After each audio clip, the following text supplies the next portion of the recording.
we remember 6 celebrities that died in the beginning of October 2025. Among them, 3 with the title Dane Commander of the Order of the British Empire, and a very young mountaineer.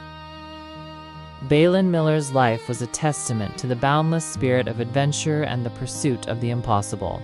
Born on January 12, 2002 in Anchorage, Alaska, he grew up surrounded by the raw beauty of the last frontier, where towering peaks and icy walls became his playground from the tender age of 3. Under his father's guidance, Balin developed not just technical climbing skills, but a deep reverence for the mountains that would define his brief but extraordinary existence.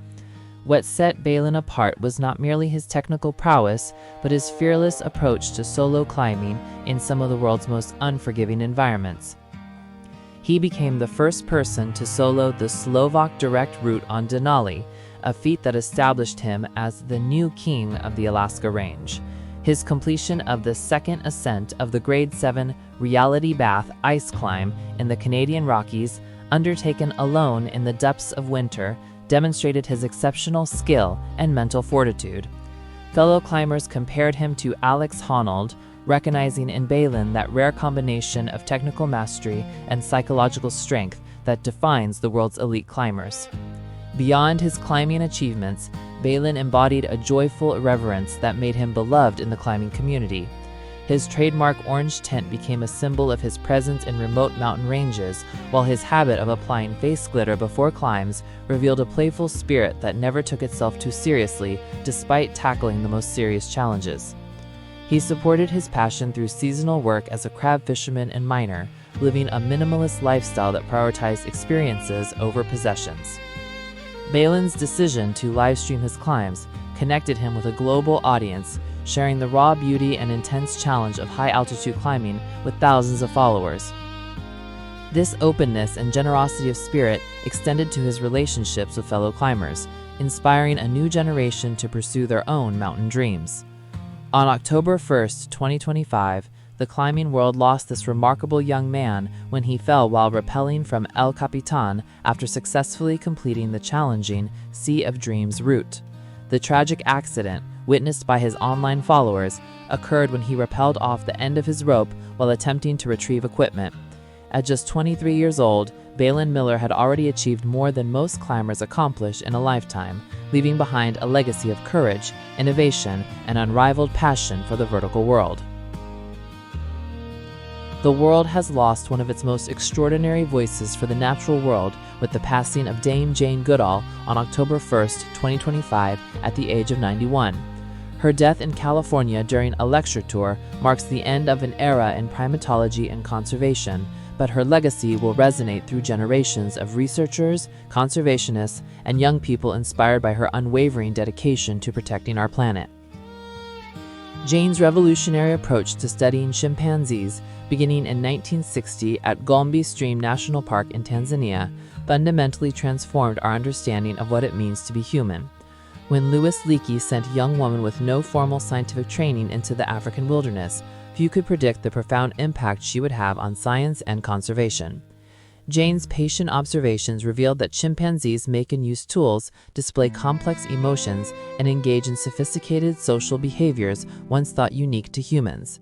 Her decision to give the chimpanzees names rather than numbers was initially criticized, but ultimately humanized scientific research in ways that continue to influence methodology today. Beyond her groundbreaking research that spanned more than 60 decades, Jane became a tireless advocate for wildlife conservation and environmental protection.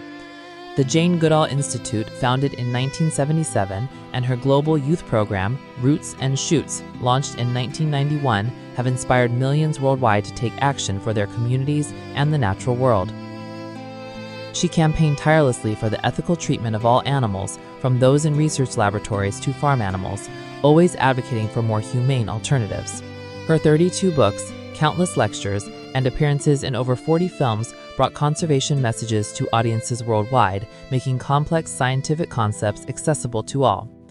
Even in her final years, Jane remained an active traveler and speaker, embodying the hope and determination that defined her life's work. Her appointment as a UN Messenger of Peace in 2002 and her recognition as a Dame Commander of the Order of the British Empire reflected the global appreciation for her contributions.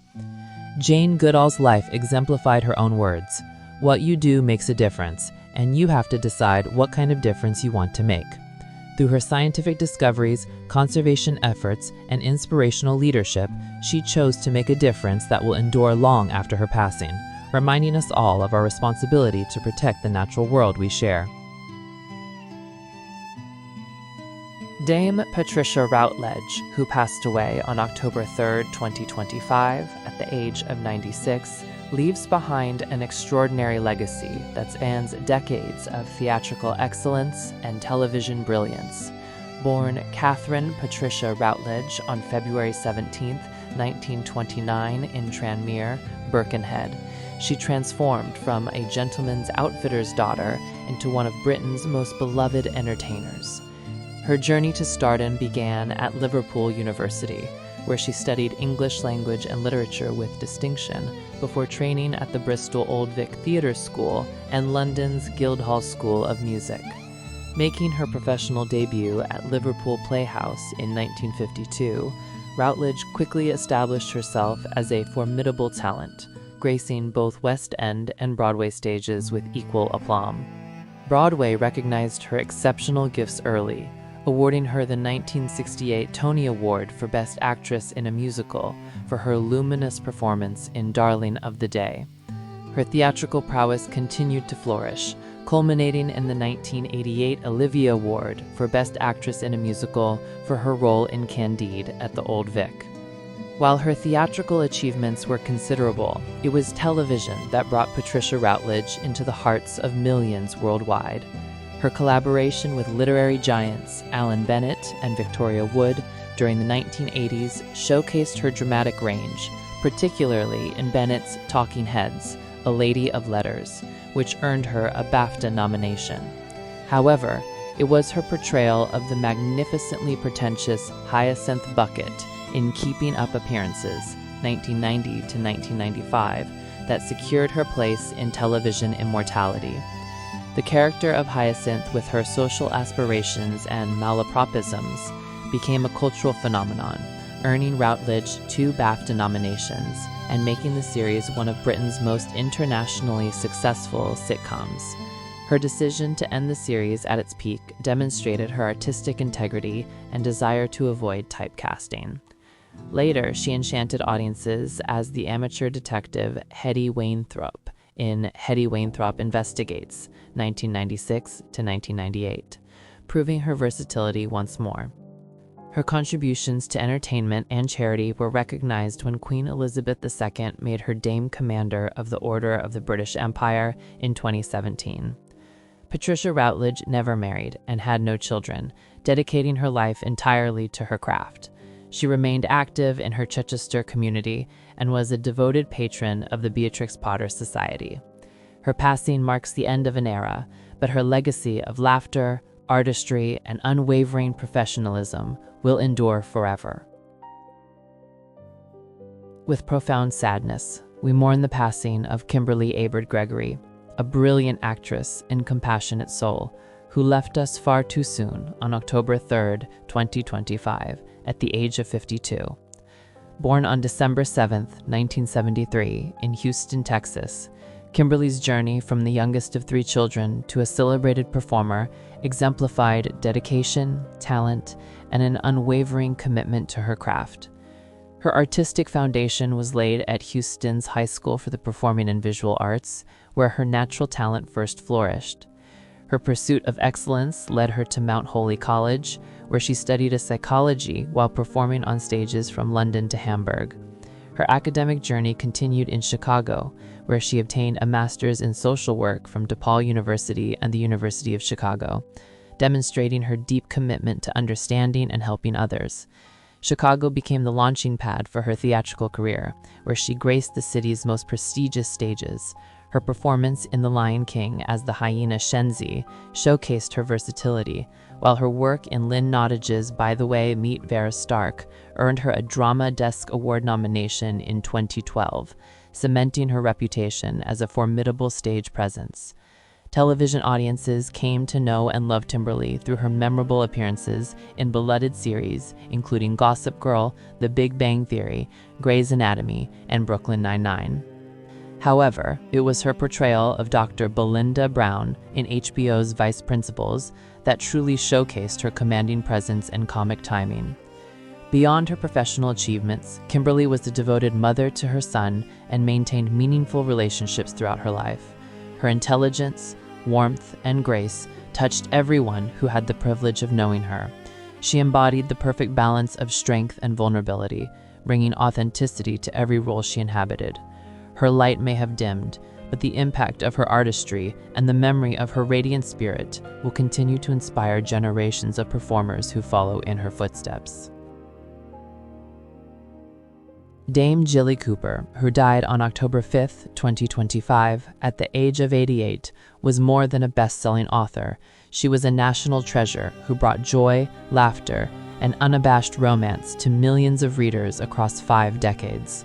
Her unexpected death following a fall at her Gloucestershire home has left a void in British literary culture that seems impossible to fill. Jill Sallet, born Jill Sallet on February 21, 1937 in Hornchurch, Essex, Cooper's path to literary stardom was anything but conventional.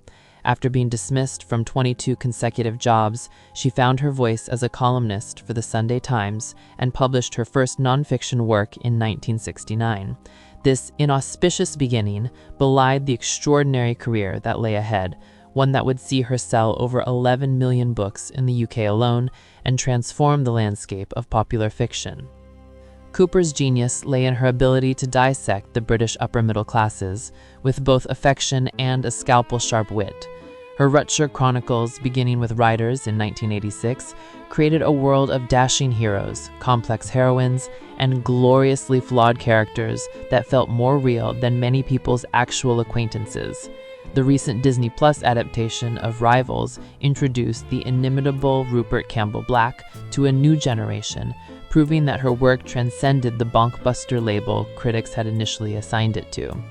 Her writing possessed what her publicist Felicity Blunt called acuity and insight about all things: class, sex, marriage, rivalry, grief, and fertility.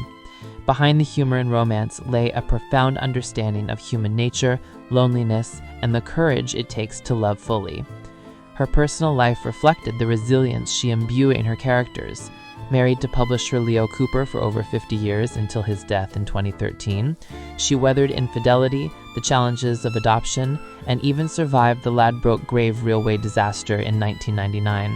Through it all, she maintained what friends described as an infectious smile and boundless generosity of spirit.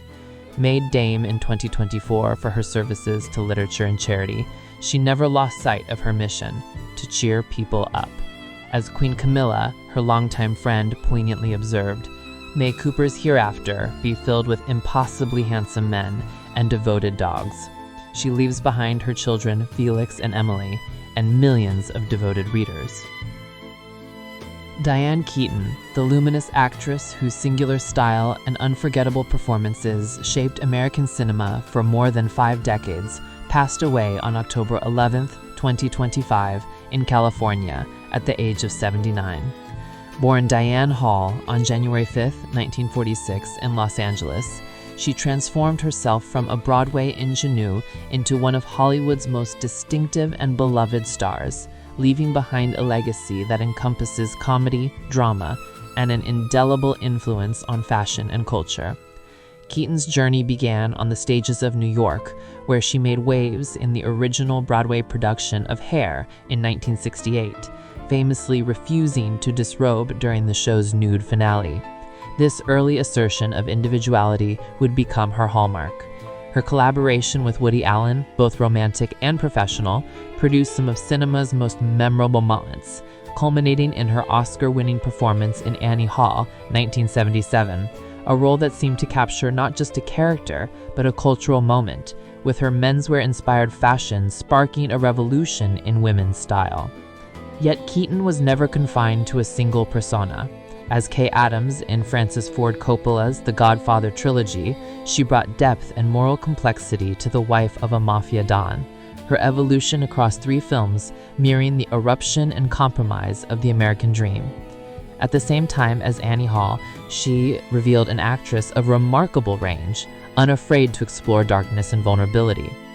Throughout the decades, Keaton remained relevant and vital, earning additional Oscar nominations for Reds, 1981, Marvin's Room, 1996, and Something's Gotta Give, 2003, the latter proving that romantic comedies could celebrate women over 50 with wit and authenticity.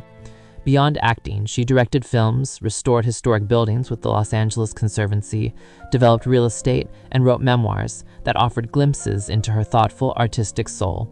At 50, she chose to adopt 2 children, embracing motherhood with the same courage she brought to every role. Diane Keaton taught us that individuality is worth celebrating, that women's stories matter at every age, and that true style comes from authenticity rather than conformity. Even though their voices have now fallen silent, their works, deeds, and memories live on in us. Gratitude remains for what was. Follow the link to the right to see a musical obituary that honors celebrities who died in September 2025. A like and subscription would greatly help the channel. Thank you.